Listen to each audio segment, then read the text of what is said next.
Can you work remotely and just travel? When they offered 90K, and I was like, okay, let's do it. How fast you got a job? And I think the best job is the software engineer. Even though for free you have to work for experience, then experience will work for you.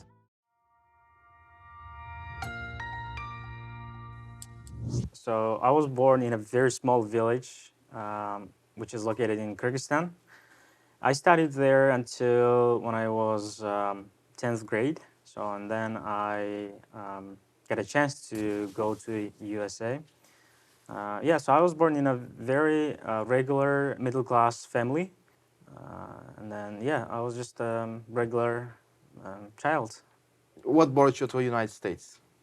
When I was 7th grade, I kind of started to think about, just going to abroad and just travel the world and, to see, to explore the other things and new things. And then, that I found out that one of the best ways to do that is by learning the language, by learning English.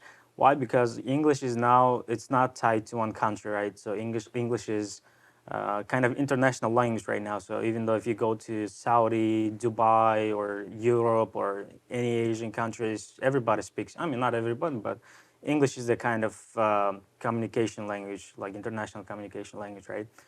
So, and then I started, going to English courses, kind of learn about English. And then I found one program called Flex, which is a Future Leaders Exchange program. It is fully sponsored by the Department of States, by the US government. And then, I would say about out of maybe 30, 40,000 students, only hundreds of us got selected. So I went to Ohio, Columbus, Ohio, and I lived there with American family for 1 year. I studied in a high school. I used to call my host family, host mom and host dad as a mom and dad. So I was kind of, their kid for like 1 year. And then I went back to my country to apply for a college, and then I came back to explore new things and to achieve my dreams and goals in US. Yeah. What jobs you did when you came here?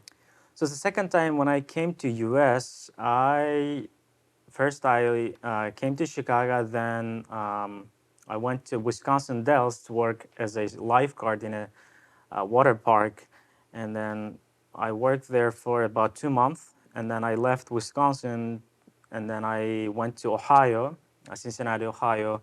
So after 2 p.m. I worked as a dishwasher, but until 2 p.m. I worked in a car dealership company. I was basically detailing the cars to kind of wash it, to clean it, to make it look good for sale, right? After that, I got tired of that job, and then I switched to construction. So I worked as a roofer. So we used to fix the roofs.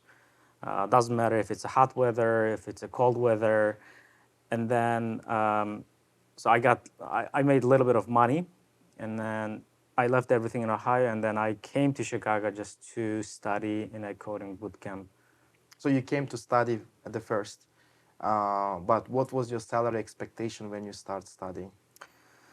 Well, salary expectation, I didn't really expect much from this job because I've heard that people made about 60, 70,000 a year. But at the time for me, that was really good money. I mean, I used to make about $300, $400 a week and working 40, 50, 60 hours a week. And let's say if I would make like 5,000 or $4,000 a month, that would be good for me. But my expectation was maybe 60, 70%. I mean, 60, $70,000 a year. But fortunately, I had more than that. So Okay. yeah. That's the interesting part. So Yes. tell us how much you were making at the first job in IT. So when I joined first, they offered me 90K a year. When they offered me 90K, and I was like, okay, let's do it. 90K is still a good money. I guess so, yeah. And for your first job especially, the 90K is a great start because when you start working at the first job especially, you're usually learning. Right. That's another school. So you studied for a school for 6 months, then you got a job, then you start working, which is going to be another school for a 6 months or even 1 year to get used to the IT environment and understand the process. How was your studies going on? Were you like overwhelmed with the studies? It was easy for you? How that went? I do something. I'm very hyper focused. I forget about around like the world around me. So I do the same thing every day and again and again. And I think that helped me to kind of to digest the information very fast and kind of to pick it up. How fast you got a job and what was your job? I found a job after 2 weeks when we graduated. Um, and it was kind of interesting because I was waiting for my work authorization at the time. I didn't have my work authorization when we finished the boot camp. And right after I got my work authorization, I got a job offer like after 2 weeks. And that was kind of lucky. And yeah. Okay. So you start working. What did you next? In the beginning, they don't give you anything. They will just give you some time to get used to the company, to learn the project, to gain the domain knowledge, and they didn't assign me anything as well. Also, my project was not started, and they had other plans like financial approvals going on. How is the working remotely? There are a lot of benefits and of course some downsides as well, but benefits, saving a time. So like to go to office, you don't have to spend like 3 4 hours of your day, you know, right before stand up, like 10 minutes before you wake up, you have coffee and just you're on the work, right? If they assign you some tasks, you can finish it early and do other things. You can go to store, you can go to, I don't know, do some construction at home or do something else. Can you work remotely and just travel? Let's say you want to go to Hawaii and work from Hawaii.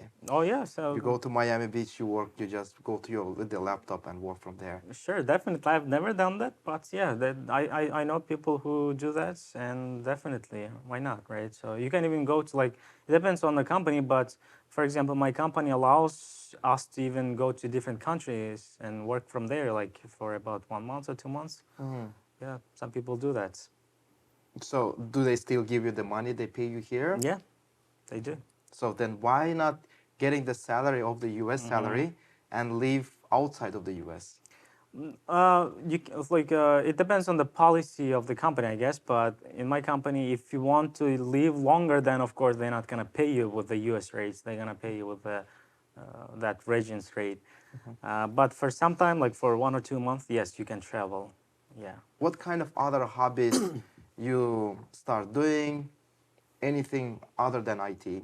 I do sports because it is so important to keep intellectual activity with the physical activity on the same level. So the first of all, it's for mental health. So let's say you sit on the computer all day, you have a lot of stress, you have to think a lot, but you have to get away from that for some time to kind of give your brain to reset. And then the only way to do is you have to mix it with physical activity. What I mean is the sport, of course. It's a fitness, doesn't matter running, but I mean, fitness is good, I would say. Um, so right now I do fitness, plus I do some martial arts. Mostly, so back in my country, I used to do a Muay Thai, which is Thai boxing. But right now I go to MMA gym, kind of mixed martial arts, and I go to fitness to work on strengths. So yeah, that's my hobby. Whenever I'm free, I just go to gym. Also, I teach at a coding bootcamp. How do you like teaching at Mindtek and how easy it is to teach the things? Well, it's definitely not easy. Um, Teaching is like a lot. I would say it's a lot of effort. You have to put a lot of effort. It's like a double, triple effort. Well, first of all, why I teach is I enjoy teaching. I like teaching, and it's not the first time when I teach. Right before. I used to have kind of teaching, kind of public speaking experience, but of course it was not related to software engineering and coding, but that helped me a lot to kind of get used to it. And in the beginning, I had really hard time to get used to teaching. Like students have a lot of questions. You have to learn about every single student's psychology, because some students are really good, some students are a little bit, struggling. And if you go too slow for good students, it's boring. If you go too fast, it's like the little bit, struggling students cannot catch up with you. So you have to kind of find the golden middle to get used to, just to get used to this kind of situations. And also, why I'm saying it's a double, triple effort is because in order to teach, first you have to learn, right? So if you want to teach for 40 minutes, you have to learn the topic for 4 hours at least, maybe, or 4 days. So it's gonna be double, triple effort for you. Then, so you learn, then you prepare the materials, then you teach. So it's kind of challenging. But after you gain some experience, it's not that challenging like everything. Exactly. So Yeah. in the beginning, it's always challenging to teach. Yes. The first of all, you gotta know the topic yourself. Right. Second, you gotta find a way to teach the people. Mm-hmm. You gotta find the right words, right environment. You gotta keep the environment while you are teaching. There's a lot of things in teaching. Right. So yeah, that's a good thing that you mentioned that you also have to find your style of teaching because you might have some style of teaching, but that students don't like your style of teaching. Students like one style of teaching, but you can't do that style of teaching. So you have to find kind of one style, good style of teaching for everybody, for yourself and for students as well. That's also something to mention, I think. So at Mindtek, we don't just lecture and go. We need to, make sure that students understand. We keep them engaged. Right, right. We keep Yeah, them engaged. definitely. Good. So your software engineering career, where are you going right now? Are you updating yourself? Are you learning something new? What do you do? Definitely. So as a mentors, we always have to update ourselves, right? Technology is evolving. Technology is growing every day. So every day you wake up, something new comes up. Um, I'm learning, for example, backend development, front-end development as well. And but once you know one field, it's kind of easy to pick up other fields in software development, I guess. Yeah. And how, well, a lot of people think now you are as IT engineer, been working for a while in IT. A lot of people think what to choose to start the IT. There's a lot of programs, the courses, the schools, right? What to choose? Like SDET, which is QA. Is it Java development? Is it DevOps? Is it Salesforce developer? Is it data analytics? There's a lot of positions.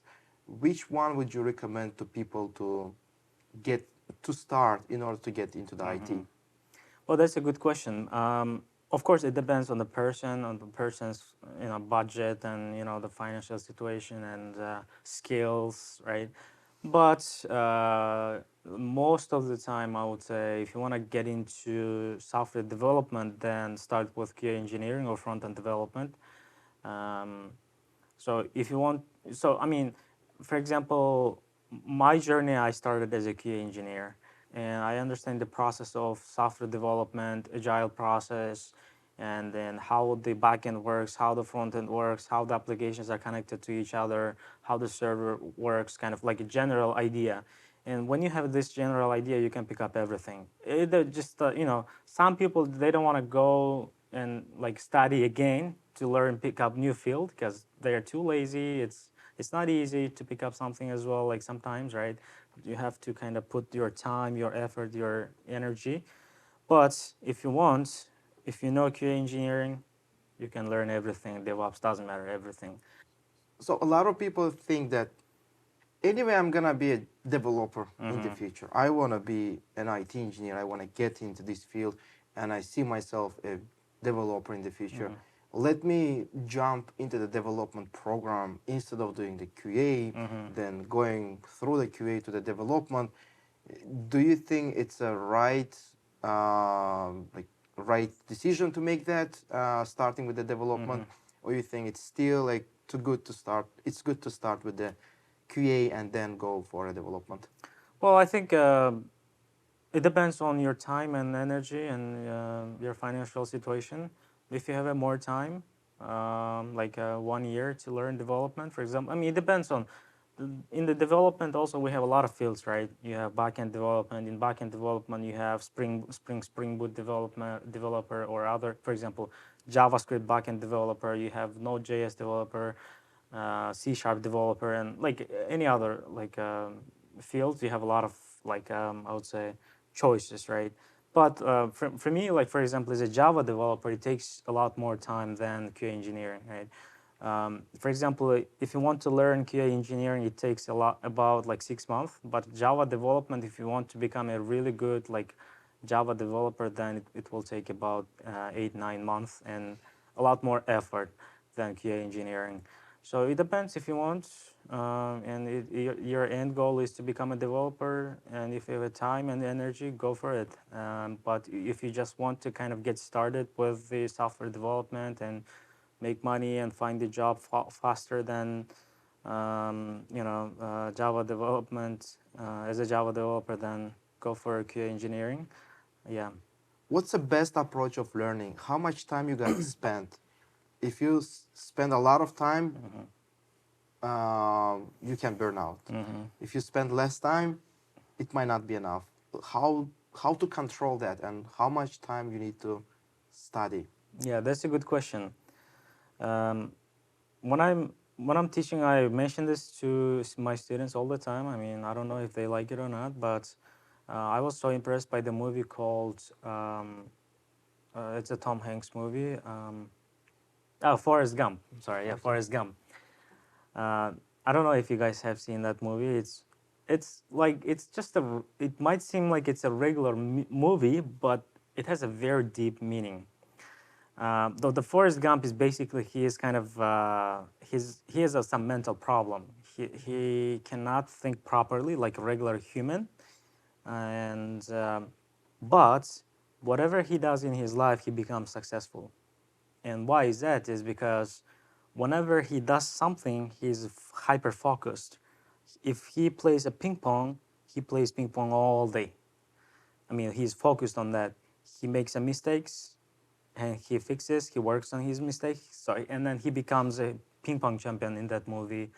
And then he wants to become a soldier. And then he trains a lot every day, trains a lot, trains, and then he becomes a soldier. He goes to the war and comes back. He comes back, and then he wants to become a businessman. And then he makes some mistakes in business, you know. Then he's hyper focused. He does the same thing again and again every day, and then he becomes really successful businessman. So behind the idea behind this movie is because so you don't have to be genius, you don't have to be like a super smart person to learn something. You just have to do the same thing again every day without getting tired.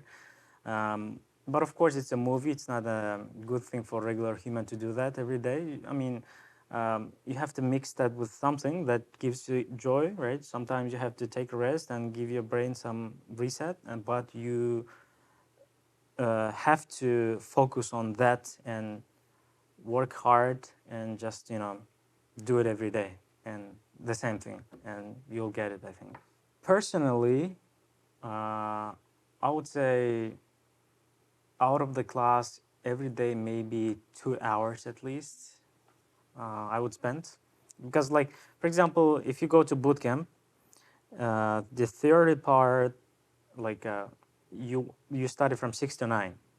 That's only theory, like a theory. So you're not gonna learn, you're not gonna digest that information. You just will have kind of idea, and then at home by yourself, when you practice it by yourself, then you'll understand. Oh, okay, now I understand that why the teacher was saying this and that, right?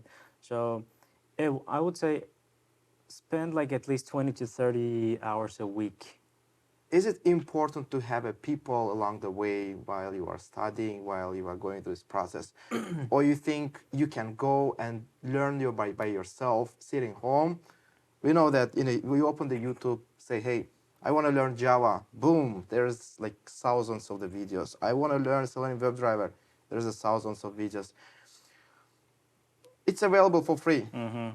Why then these boot camps teaching the topics while you have everything for free on the internet? What's the difference by learning by yourself for free and going to the boot camp? Well, I have tried that way of learning a lot of times, and I've never succeeded. Even after getting experience in software development, I tried to learn, like, for example, backend development by myself, but no. Maybe fundamentals, maybe I was able to pick up, but when we get to some kind of complex parts, no, you cannot do without a teacher, without like some coach, right? Like in general, for example, if you see this UFC champions, right? You have like MMA champions, they are like a great uh, people, great fighters. Like they are physically strong, but they still need a coaches, right? They still need coaches to fix their issues, to kind of encourage them to, study, train more. They need someone who will discipline them, right? If they are doing something wrong, like there has to be someone saying, "Hey, you're doing this wrong. Do it." Right? If they do 100 push-ups, the coach will come and force them to do like 50 more push-ups, right? This kind of thing. It's like you, maybe you can have as an additional material, like a YouTube's Udemy. I tried that. I bought like bunch of Udemy videos. I went to YouTube and I watched a lot of videos, and then after sometimes you get burned out because there's no focus there. You have to be focused, and someone has to show you the correct path in order to save you time and energy, right? Hey, this is the correct way. You need this, you don't need this. You only have to learn whatever you need to do. That's it. Good. Tell me the one thing through this process of learning IT, working at different jobs, then working in IT, what's something that taught you and changed something you learned and that changed your life? First, you have to gain experience. Even though for free, you have to work for experience. Then experience will work for you. So you say, whatever you start, give it a time, get an experience, so you feel confident after some time. Right. So nothing happens like quickly. It takes some time. Probably I was expecting to become really successful in software engineering too fast, and then I dropped it too fast, probably too quick. If I would continue at the time, if I was continuing at the time, I don't know, maybe right now I would be in a different level. And then after that, I was like, okay, I think the best job right now is, okay, if you have a business, yes, that's fine. In a different field, you're independent. But right now, I think the best job is the software engineering. That was good. Thank you. Well,